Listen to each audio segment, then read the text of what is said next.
Donc je le dis souvent, Norswerd est on appelait ça un bourg-centre, hein, qui avait autour de 5-6 000 habitants.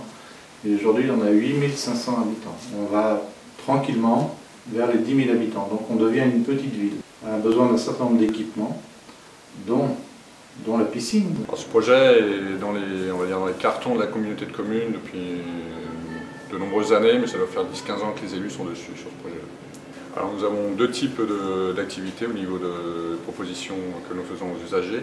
La première est tout ce qui est évidemment école de natation, donc on commence au niveau des bébés nageurs, voire même des femmes enceintes.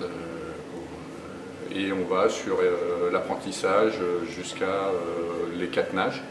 Et l'autre type d'activité que nous proposons, c'est tout ce qui est bien-être, activité de santé, qui est donc l'aquagym et l'aquabike. À la piscine de Norswerd, moi je fais l'aquagym, hammam et sauna.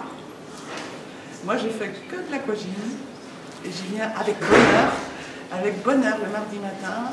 Le fait de faire une activité, de rencontrer du monde une fois par semaine et en plus ça me met en forme.